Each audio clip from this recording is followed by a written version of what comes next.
agradecer a presença das visitas, né? Muito feliz. A irmã Naide novamente aí, né? E a sua filha. Posso voltar muitas e muitas vezes aí, né? Sinto à vontade. E o nosso pregador Ismael vai vir aqui à frente agora e vai nos transmitir a mensagem de hoje. Que Deus te abençoe, irmão. Novamente, como tem sempre abençoado. Obrigado.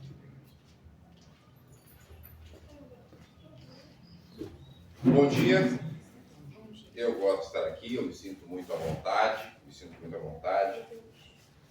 O Edinho é um amigo nosso, que nós construímos aí exatamente nesses encontros que nós temos, esses encontros culticos, né, para adorarmos a Deus. Que bom que nós estamos aqui, que bom que nós estamos reunidos para ouvir e aprender da palavra de Deus, não é? Sem mais delongas, hoje eu quero trazer a nós uma mensagem, e antes que a gente comece de fato a dizer aquilo que é preciso ser dito, eu quero dizer que o cristianismo, ele propõe a todos aqueles que são seus adeptos um ambiente de total respeito, total liberdade, um ambiente, não é? Uma ideia, uma perspectiva de amor ao próximo, não é? De ajuda, não é? Aqueles que têm mais necessidade. O cristianismo propõe a perspectiva do bem, tá? Então isso precisa ser dito antes que a gente entre no cerne da nossa mensagem, tá bom? Vamos à Bíblia, Romanos capítulo 12, verso 2. Romanos capítulo 12, o verso 2, é o texto que nós vamos estar usando para embasar a nossa reflexão.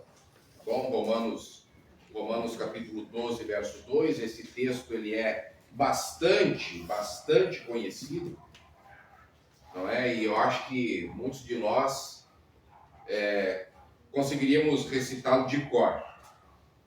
Mas o texto diz assim, Romanos capítulo 12, verso 2.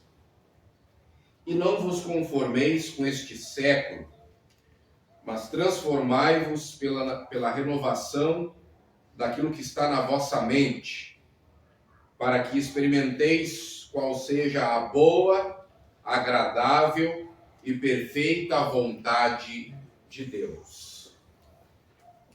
Há um tempo atrás na história, existiu muita guerra e guerra física, como hoje está acontecendo na Ucrânia, por exemplo. Nós tivemos a Primeira Guerra Mundial, que vitimou muitas pessoas. Nós tivemos a Segunda Guerra Mundial, que também vitimou, não é, muita gente. Para além disso, nós tivemos já um pouco à frente a Guerra Fria, que não foi uma guerra assim, não é, de armas e bombas, mas também foi uma guerra. E nós temos também hoje, está acontecendo agora, a guerra da Rússia contra a Ucrânia. Mas para além destas guerras físicas, destas guerras que nós vimos acontecer e que, como já disse, vitimaram muita gente, nós temos estabelecida hoje uma guerra pela mente de cada um de nós. De maneira que o campo de batalha, aonde essa guerra é travada, é a mente minha e a mente sua, a mente de todos nós. Qual é a arma que está sendo usada como ferramenta, não é? Para tentar vencer aqueles que se opõem. São as ideologias, não é? Que estão tentando minar, que estão tentando explodir, não é? Que estão tentando tirar de uma vez por todas da história aqueles que se antagonizam, não é? Nesta guerra violenta que se estabelece no mundo atualmente. É uma guerra de ideias, é uma guerra de narrativas, é uma guerra de conceitos, de filosofias, enfim, você sabe do que eu estou falando. Nessa perspectiva, o texto que nós acabamos de ler nos diz para não nos conformarmos, não é? Com a pauta, com a ideia, não é? Com as armas ideológicas, não é? Por extensão, o texto está dizendo isso, não é? Não devemos nos conformar com aquilo que está sendo proposto hoje, mas devemos buscar renovação a partir da nossa mente. Então você perceba que a Bíblia, ela está preocupada com a forma com a qual nós pensamos. A Bíblia, Deus, há uma preocupação iminente aqui, porque as ideias que nós concebemos, elas são o óculos pelo qual nós enxergamos tudo ao nosso redor. E para além de enxergar tudo ao nosso redor a partir de determinadas ideias, nós pautamos as nossas ações e atitudes da vida a partir da nossa visão de mundo, que são essas ideias, que é esse óculos pelo qual nós enxergamos o mundo e tudo que nos rodeia. De maneira que hoje eu quero no meio desta guerra, no meio deste embate ideológico, no meio desse embate de perspectivas, de visões, de verdades, como alguns costumam dizer, porque hoje não é um valor atual, não existe mais uma verdade absoluta. A verdade é relativa e aquilo que você encara como verdade pode não ser uma verdade para mim ou para outra. A Bíblia não endossa tal ideia. Mas o que eu quero dizer é que a proposta nesta manhã, aqui na casa de Deus, é desvendar e descortinar, não é? Pelo menos três razões que convergem com a palavra de Deus em ideia, em perspectiva, em visão, não é? Para dar, de fato, seguimento à nossa vida a partir do que a palavra de Deus nos apresenta. Hoje eu quero dizer a vocês por que eu sou heterossexual, por que eu sou pró-vida, ou seja, porque eu não sou a favor do aborto e porque eu sou cristão. Quero, de maneira breve, a partir da palavra de Deus, expor as razões, a partir da ideia de Deus, a partir da perspectiva de Deus, porque que sou a favor da vida e não da morte, ou seja, porque não sou a favor do aborto, porque sou heterossexual e porque não sou homossexual e porque, de fato, eu escolhi o cristianismo como óculos pelo qual eu vejo o mundo. Então, a primeira coisa que eu gostaria de dizer é que o que é uma ideologia? É uma pergunta, né? O que é uma ideologia? Uma ideologia, em sentido amplo, seria um conjunto de ideias que seriam o ideal, não é? É um conjunto de pensamentos, de doutrinas e visões de mundo, obviamente, de um indivíduo ou de um determinado grupo que os levam a uma ação. Isso, em linhas gerais, é o que é uma ideologia, não é? Existe da parte de Deus para nós humanos uma ideologia e ela é expressa nesta palavra, de maneira que tudo aquilo que esta palavra endossa, Ronei, nós podemos fazer. Todos os pensamentos que têm validação e confirmação nesta palavra, nós podemos pensar. Todas as atitudes que esta palavra endossa e não se contrapõe, nós podemos agir de tal maneira, porque é a perspectiva da ideia de Deus que os cristãos abraçaram para a sua vida. Sim ou não? Sim ou não? Sim. Por que eu sou heterossexual, então? Ou seja, por que eu e você somos heterossexuais e não somos homossexuais? Primeiro, e eu quero começar aqui tratando desse tópico, não a partir da perspectiva religiosa, não a partir da perspectiva do ideário cristão para o tema. Eu quero partir, ao tratar deste tópico em específico, a partir da própria ciência. Por quê? Porque muita gente diz que quando os cristãos emitem opinião acerca de alguns assuntos, a sua opinião ela está poluída por causa da sua visão de mundo. De maneira que esta visão cristã para determinados assuntos é colocada de lado, é posta ao lado, à margem, porque só se entende a pretensa ciência como podendo validar algumas coisas e não outras. Então, porque a partir da ciência e também depois a partir da palavra de Deus, porque eu sou heterossexual, primeiro, não existe ordem cromossômica homossexual, não existe. Só existe ordem cromossômica heterossexual. Eu e você, nós nascemos homem ou nascemos mulher. Não existe na perspectiva científica uma ordem cromossômica homossexual. Eu nasci homem, você nasceu mulher, e é a ciência quem diz isso.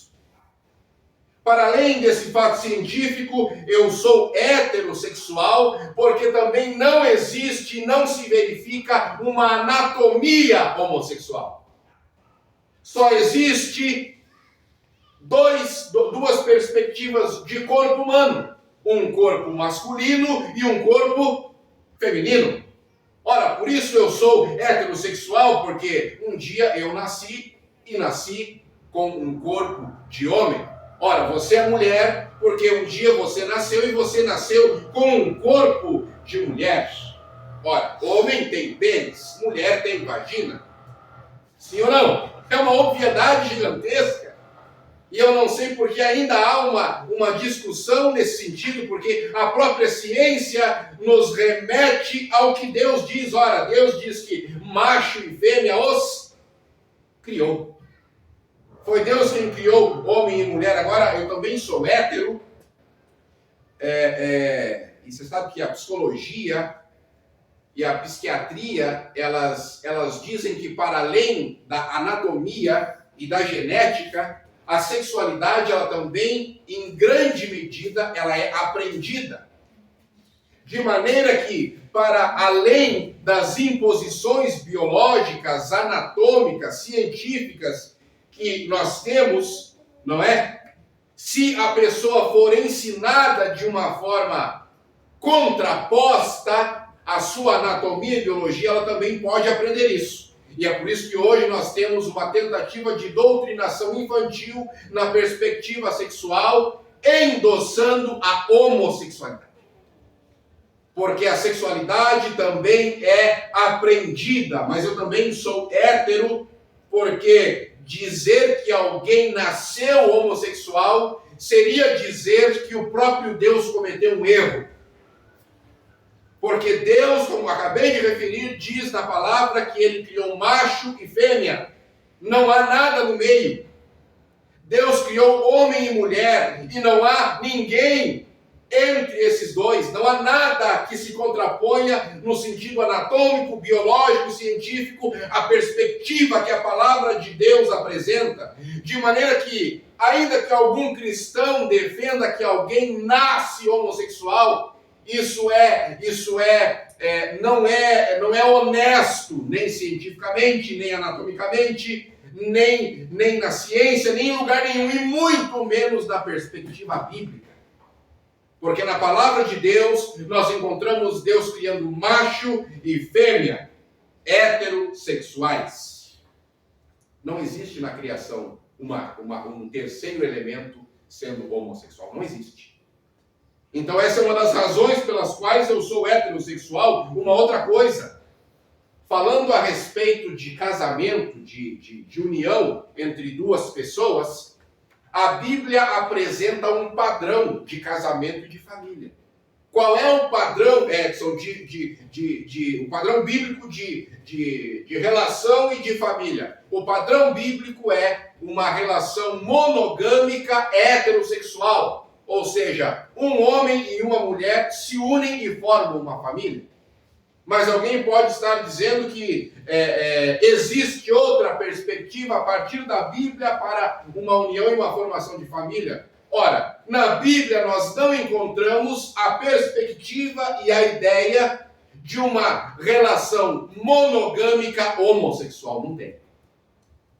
Na perspectiva bíblica, não é? A formação de um casal, ela se estabelece a partir de uma relação monogâmica, ou seja, um homem e uma mulher, não é? Não é dois homens e uma mulher, não é duas mulheres e um homem, porque isso também existe hoje. É o chamado trisal, você se informa depois, existe, não é? Então, você perceba, a perspectiva bíblica é um homem e uma mulher, um para o outro, na heterossexualidade. Não existe nenhum lugar da Bíblia onde você encontra Deus endossando a ideia de uma relação, ainda que monogâmica, homossexual. Não existe. Você sabe que... Abre a Bíblia em Gênesis 2:24. Vamos agora partir para a Bíblia. Gênesis 2:24. Abra a palavra. O texto é muito claro em dizer o seguinte, Gênesis 2:24. Por essa razão, o homem deixará pai e mãe e se unirá à sua mulher. E eles se tornarão uma só carne. Veja que a perspectiva do texto não traz a seguinte ideia. Por essa razão, o homem deixará o seu pai e sua mãe e se unirá a outro homem. Não diz. O texto também não diz, por essa razão a mulher deixará seu pai e mãe e se unirá a outra mulher. Não é assim que o texto diz. Não é assim que o texto fala. Vamos a Levítico 18:22. Abra a palavra. Levítico 18:22. Você que nos acompanha aqui no templo e você que nos acompanha nas redes sociais, esta é a vontade de Deus. Esta é a ideologia que eu sigo. É isto que eu creio. E se você crê de forma diferente, nós respeitamos, mas a nossa opinião não pode ser cerceada em hipótese alguma. Nós cremos no ideário de Deus, na ideologia de Deus, e dela nós não abrimos mão, só para que você entenda. Vamos a Levítico 18:22, diz assim, para aqueles que têm alguma dúvida de que Deus criou hétero, para que fôssemos heterossexuais, para uma relação monogâmica. Olha o que diz Levítico 18:22. Não se deite com um homem como quem se deita com uma mulher. Isto é repugnante. Levítico 18:22. Não se deite com um homem como quem se deita com uma mulher, porque isso é repugnante. Em outras versões, é abominação. Está muito claro, mais claro como a luz do sol. Deus não aprova esse tipo de comportamento. Agora, para passar essa parte, vamos para Romanos 1:21-27. Abra aí. Eu quero ler o texto com você. Porque sou heterossexual? Ora, porque não existe ordem cromossômica homossexual. 2, porque não existe anatomia homossexual. 3, porque eu fui ensinado a ser homem. E você deve ter sido ensinado a ser mulher, e não há problema nisso. 3, eu sou hétero pela razão clara de que eu só estou aqui hoje porque eu sou fruto de uma relação heterossexual com você. Alguém gostaria de não ter vindo ao mundo? Você que nos assiste? Você gostaria de não existir? Pois bem, a perspectiva homossexual não traz ninguém à vida. Uma relação homossexual não traz ninguém à existência. Mas Deus, que é Criador, colocou uma centelha, não é? No homem que remete à ideia do que seja Deus, que é a ideia de criar, ser criador de alguém. Quantos têm filhos? Quantos têm filhos? Filhos são uma bênção, sim ou não? A perspectiva homossexual não entende que ter filhos é uma bênção, porque homossexual não gera filhos. Perceba como é um emaranhado de ideias que se contrapõe grandemente ao que Deus espera. Vamos a Romanos 1:21-25. Olha o que o texto diz. Porque tendo conhecido a Deus, não o glorificam como Deus, nem lhe renderam graças. Mas os seus pensamentos tornaram-se fúteis e o coração insensato deles ficou obscurecido. Dizendo-se sábios, tornaram-se loucos e trocaram a glória do Deus imortal por imagens feitas segundo a semelhança de homens mortais, bem como pássaros, quadrúpedes e répteis. Por isso Deus os entregou à impureza sexual segundo os desejos pecaminosos do seu coração, para a degradação do seu corpo entre si. Trocaram a verdade de Deus pela mentira e adoraram e serviram mais as coisas e seres criados em lugar do Criador, que é bendito para sempre. Por causa disso, Deus os entregou a paixões vergonhosas. Olha o que diz agora. Até suas mulheres também abandonaram as relações naturais com mulheres e se inflamaram de paixão uns pelos outros. Começaram a cometer atos indecentes, homens com homens, e receberam em si mesmos o castigo pela sua perversão. Alguns pastores aqui no Brasil já foram perseguidos e até convidados a ir ao Ministério Público a dar razão da sua fé. E alguns foram convidados a se retratar no púlpito de suas igrejas, porque ler um texto como esse seria, teoricamente, um discurso de ódio. A você que me assiste, se você me denunciar, eu não me retratarei. Porque nós vivemos em um país livre, majoritariamente cristão, e a perspectiva cristã endossa a heterossexualidade e não a homossexualidade. Com o maior respeito que nós temos a todas as pessoas. Nós amamos héteros e homossexuais. Nós amamos sem distinção. Mas quando as pessoas vêm para Jesus, a sua vida deve mudar. Assim como aconteceu no primeiro milagre de Jesus. A vida era água, mas precisava vinho. Então as coisas mudaram da água para o vinho. Por isso eu sou heterossexual. 2, porque sou pró-vida, ou seja, porque eu sou a favor da vida e não da morte, ou seja, porque eu sou a favor do não aborto, porque eu sou a favor disso. Você sabe que eu gostaria de começar essa parte lendo o que está em Salmo 139, abra a palavra.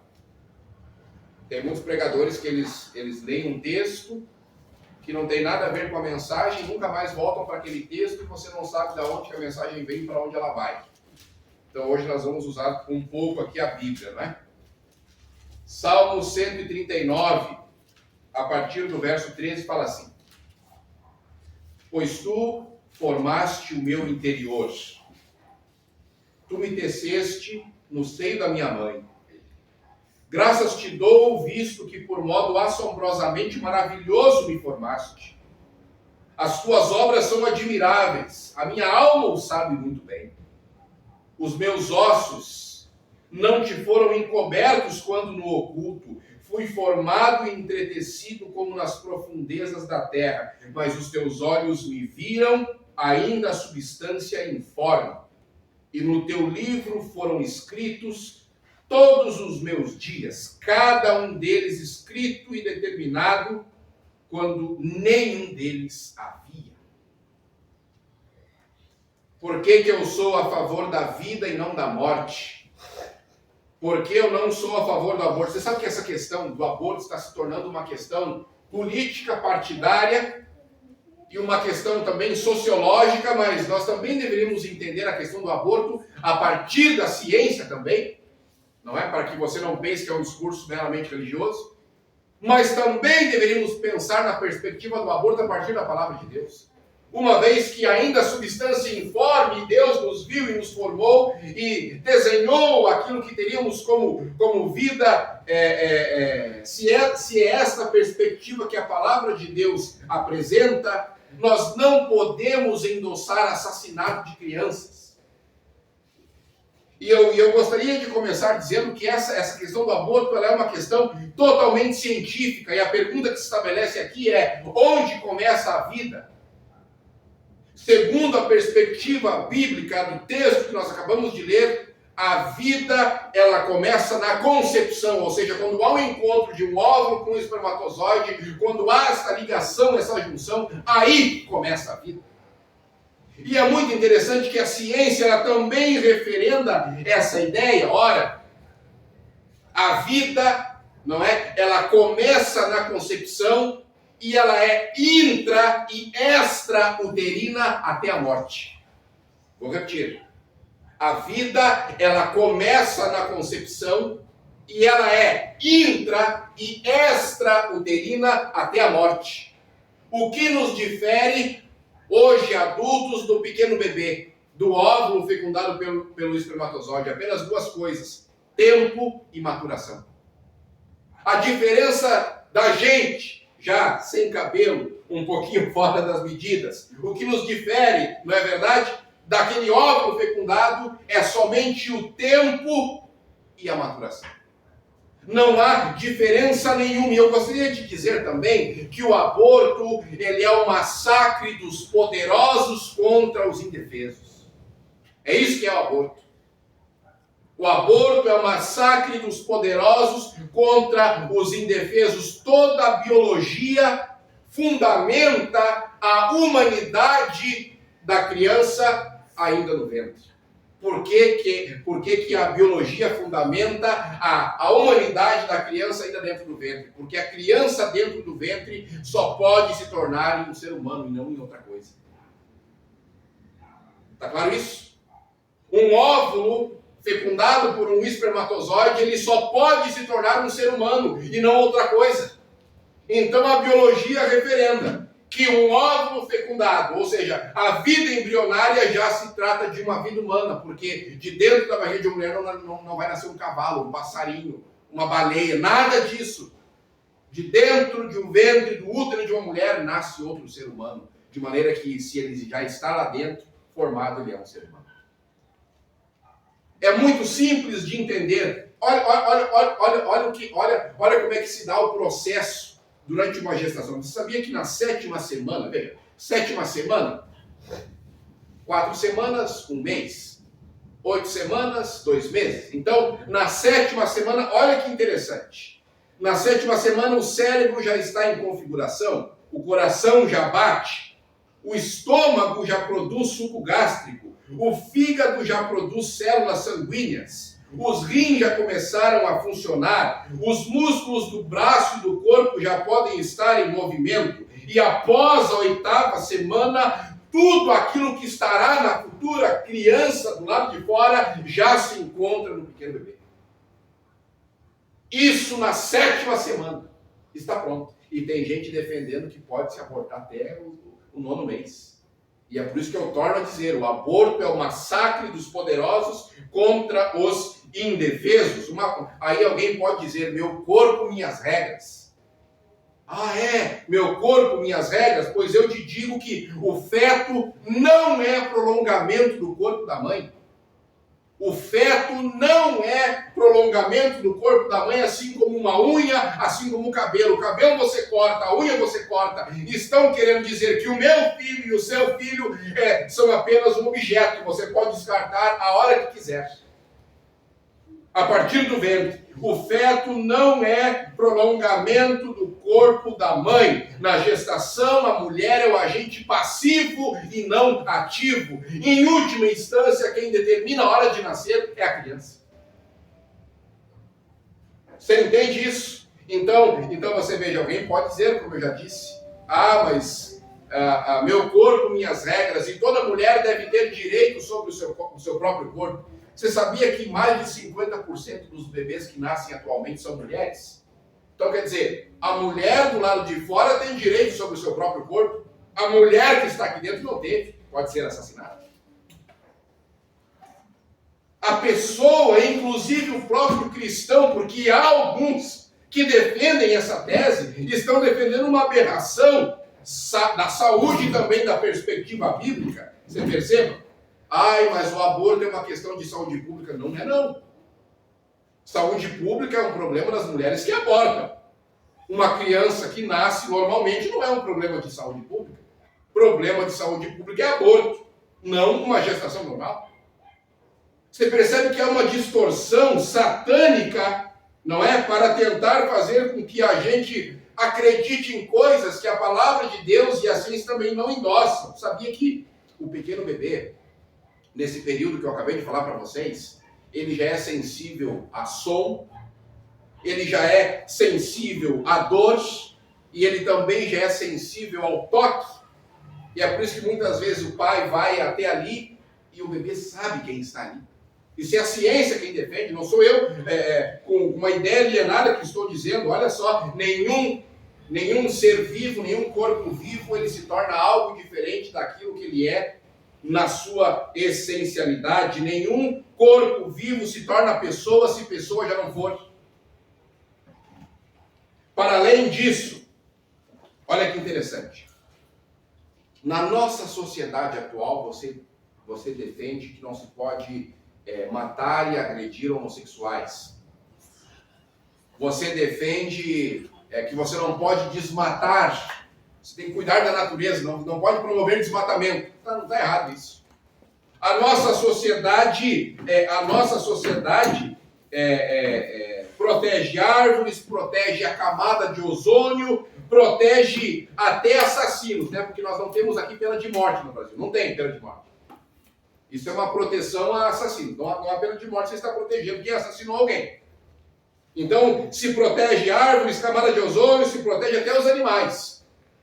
Aí existe a sociedade protetora dos animais. Mas seres humanos não estão sendo protegidos dentro do útero das mães. Que inversão de valores violentíssima que nós estamos vivendo. E para deixar claro aqui que o feto não é prolongamento do corpo da mãe a partir da ciência, olha que interessante.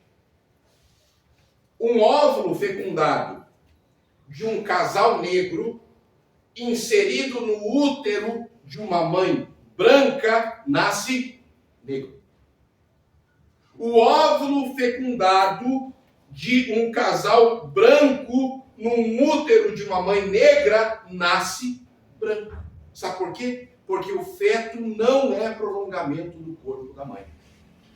Não é prolongamento do corpo da mulher. É um outro ser que está ali dentro. Aí alguém pode dizer, mas e a pessoa que foi vítima de um estupro? A legislação brasileira ela é muito, como é que eu poderia dizer? Eu defendo que a legislação brasileira fique como está. Você pega aí, o que a legislação brasileira fala a respeito desse tema. Mas outro dia eu estava num debate sobre esse tema com uma pessoa e eu disse assim, você defende que a mulher que foi vítima de um estupro, ela deve abortar. Eu não me oponho, a legislação aí também diz que é possível, então eu não vou contraditar essa ideia. Agora eu tenho uma outra ideia também que eu gostaria de trazer ao debate. Eu conversando com determinada pessoa. Eu disse assim, eu tenho então algumas coisas também que eu gostaria que acontecesse a um estuprador. Por exemplo, vamos propor castração química para os estupradores? Todos, sem exceção? Quem sabe alguém que estuprou uma mulher pegue prisão perpétua? Não é uma boa ideia? Ora, se o fruto do estupro deve ser eliminado, pois então vamos tratar o mal na raiz. Vamos pegar todos os estupradores e vamos fazer o seguinte, vamos fazer castração química, vamos propor isso. Mas ele não pode. Ué, mas matar quem está dentro do útero pode. A consequência para quem cometeu o erro, não é? Para quem de fato foi o violador, não tem. Olha que inversão de valores que nós estamos inseridos. Aí eu também propus o seguinte, olha, quem sabe a gente propõe uma indenização vitalícia para aquela que foi estuprada. Porque você perceba, se uma pessoa hoje comete um crime no Brasil e ela vai para a cadeia, a família do assassino, do estuprador, enfim, do marginal, do meliante, quando ele vai para a cadeia, a família dele recebe uma pensão, é o auxílio reclusão. Mas e para aquela que foi estuprada? Para aquela família que ficou sem pai? O que eles recebem? Nada. Então, quem sabe a gente propõe na legislação, ao invés de abortarmos uma pessoa que não é parte do corpo da mãe, é uma outra pessoa, porque ao invés de matar essa pessoa, a gente não propõe pena de morte para quem estuprar a mulher indefesa. Já que é para ser radical de um lado, vamos também, quem sabe, ser radicais de outro. Porque é fácil matar quem não consegue se defender.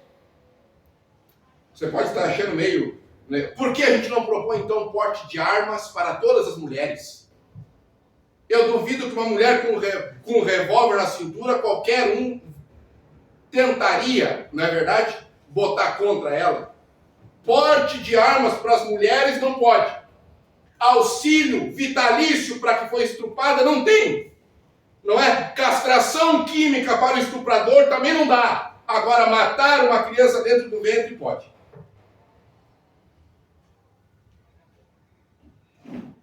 Aí, como um último argumento, eu usei a seguinte ideia. Tá bem. Se não tem como evitar e tem que fazer um aborto, então a proposta é a seguinte: vamos deixar nascer. Se a mulher realmente não quiser, depois de nascer, você dá um pedaço de pau na mão da mulher e faz com que ela mate.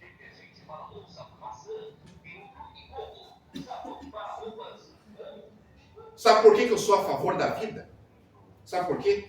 Isso tem a ver com a minha história. A minha mãe, eu não fui criado pelos meus pais biológicos. O meu pai biológico, eu nem sei quem é. Não sei quem é. A minha mãe biológica, ela me teve na pré-adolescência. Eu não sei quantos anos exatamente, mas ela me teve na pré-adolescência. A minha mãe biológica morava com os pais que me criaram. De maneira que quem me criou poderia ser meus avós. Então você perceba, eu louvo a Deus por ter nascido na época em que eu nasci. Porque o que você acha que muita gente, toda a mídia, os progressistas todos teriam dito para uma pré-adolescente? O que vocês acham que o mundo hoje diria a uma pré-adolescente que teve uma relação sexual não estabelecida por causa de um casamento, mas uma relação sexual aleatória, e por causa dessa relação sexual aleatória estava grávida? O que você acha que a sociedade diria hoje para esta mulher? Aborta. Mas Deus me viu dentro da minha mãe. E Ele viu que em 2022 eu estaria pregando o Evangelho. Amém. Amém. Aqui na Tijuca, para dizer: não aborte os indefesos.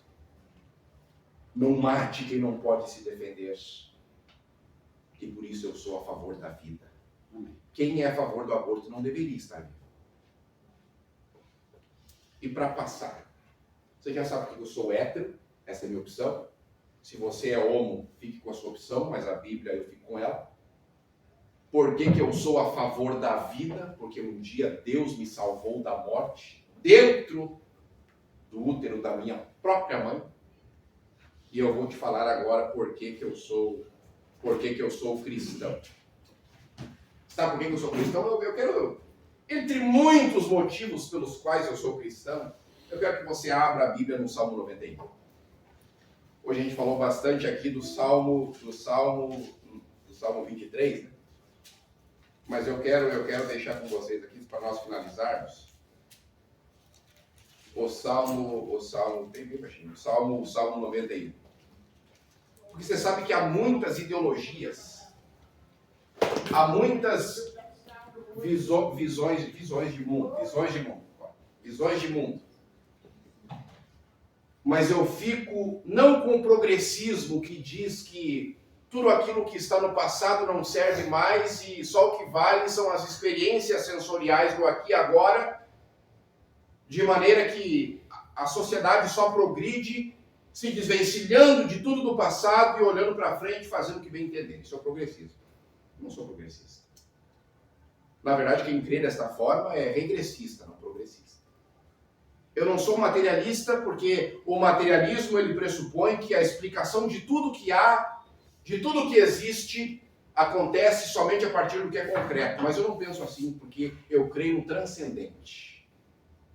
Eu creio no Deus que é Espírito, eu creio no Deus que é amor, eu creio no Espírito Santo. Então, eu não sou materialista porque eu não creio apenas a partir da perspectiva da matéria. Eu também não sou secularista, sabe por quê? Porque o secularismo ele propõe a divisão entre igreja e Estado, isso não é ruim, mas ele propõe a separação entre igreja e Estado, inclusive nos princípios que a igreja traz, e os valores que a igreja traz. E é por isso que você olha para o mundo político hoje e ele está virado de cabeça para baixo. Porque não há valores. Porque não há honrar palavra empenhada. Olha a proposta, olha a promessa que o teu candidato em quem você votou fez e olha o que ele está fazendo ou o que ele já fez. Há uma diferença entre o que se fala e o que se faz. Por quê? Porque não há o conceito cristão de honrar compromisso assumido. Sabe por que eu não sou marxista? Sabe por que eu não sou marxista? Porque Karl Marx, ele propõe uma revolução social através da tomada do poder pelo proletariado, ou seja, ele propõe a mudança de tudo que existe a partir da luta de classes. E aí nós temos brancos contra negros, nós temos ricos contra pobres, nós temos altos contra baixos, nós temos luta de classes. A palavra de Deus não propõe luta de classes. A palavra de Deus, na pessoa de Jesus, ele olha para todos e fala assim: vinde a mim, quem? Todos. Todos. O meu Deus não é o Karl Marx, é Jesus Cristo. Karl Marx e Jesus Cristo não se assentam na mesma mesa. Eles não partilham das mesmas ideias, em hipótese alguma, em tempo algum. É por isso que eu não sou marxista. E é também por isso que eu não sou socialista. Sabe por quê? Porque no socialismo o Estado controla tudo, inclusive nossa vida. E sabe por que eu também não sou comunista? Porque no comunismo você não tem o direito à propriedade privada. Não existe mais classe social e não existe mais Estado. Não há mais nada. No comunismo, cada um vive a sua vida do jeito que quer, como quer, ninguém regula. É um Estado sem lei. Isso é o comunismo. Eu sou cristão, dentre muitas outras coisas, por causa que o cristão apresenta a perspectiva do amor. Porque o cristianismo apresenta a perspectiva da justiça. Porque o cristianismo ele apresenta a perspectiva da moral. Porque o cristianismo ele apresenta a perspectiva da verdade, ainda que ela venha a não me favorecer, a verdade deve ser dita, deve ser vivida, deve se estabelecer. A verdade no cristianismo é o próprio Jesus Cristo. Eu sou o caminho, a verdade e a vida. Eu sou cristão porque ser cristão tem a ver com integridade. Aquele que não foi descaracterizado, aquele que não foi desconstruído. Integralidade é ser o que se é na perspectiva do que Deus apresenta. O cristianismo apresenta isso, ser integral, ser íntegro. Eu sou cristão porque o cristianismo apresenta a perspectiva do respeito. E o mundo hoje quer desrespeitar os cristãos, tentando impor aos cristãos uma ideologia na qual eles não acreditam e não praticarão. Eu sou cristão porque o cristianismo é a respeito de honra. Honrar a Deus, honrar o pai, honrar a mãe, honrar a esposa, honrar os filhos. Essa é a perspectiva cristã. E é por isso que eu sou cristão. E eu sou cristão também porque o cristianismo apresenta fazer o bem. E quando nós fazemos o bem a um desses pequeninos, fizemos a Jesus Cristo. E eu sou cristão também por causa do Salmo 91. Vamos ler para encerrar. Aquele que habita no esconderijo do Altíssimo e descansa à sombra do Onipotente. Diz ao Senhor, meu refúgio e meu baluarte, Deus meu em quem eu confio. Ele vai te livrar do laço do passarinheiro e da peste perniciosa. Cobrir-te-á com as suas penas e debaixo das suas asas estarás seguro. A sua verdade é escudo e broquel. Não te assustarás do terror noturno, nem da seta que voa de dia, nem da peste que se propaga nas trevas, e também a mortandade que assola ao meio-dia. Mas 1000 cairão ao teu lado, 10.000 à tua direita, mas tu não serás atingido. Com os teus olhos contemplarás e verás o castigo dos ímpios, pois disseste, o Senhor é o meu refúgio. Fizeste do Altíssimo a tua morada, por isso nenhum mal te sucederá. Praga nenhuma chegará à tua tenda, porque aos seus anjos dará ordens ao teu respeito para que te guardem em todos os teus caminhos.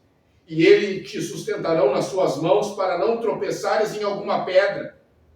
Pisarás o leão e a áspide, calcarás aos pés o leãozinho e a serpente. Porque a mim se apegou com amor. Eu o livrarei, o colocarei a salvo, porque ele conhece o meu nome. Ele me invocará e eu lhe responderei. Na sua angústia eu estarei com ele, livrá-lo-ei e o glorificarei. Amém. Eu sou cristão porque Deus está comigo. Amém. Te convido a ser cristão porque Deus está contigo. Para que Deus está conosco? Para não nos conformarmos com este século, do qual lemos no início.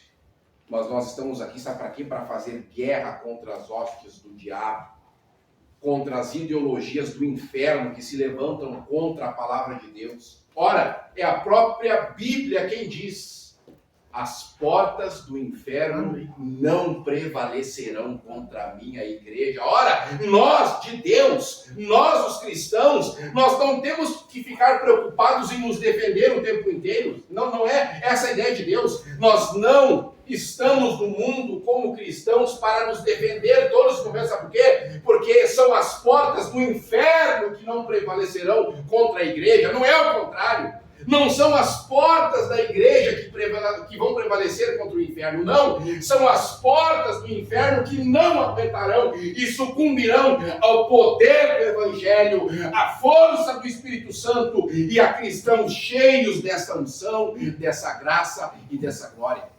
Amém.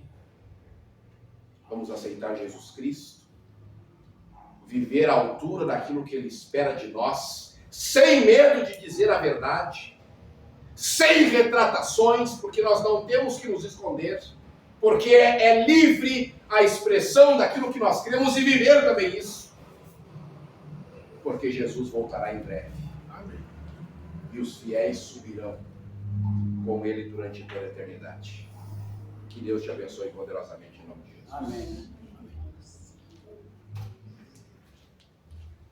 Amém.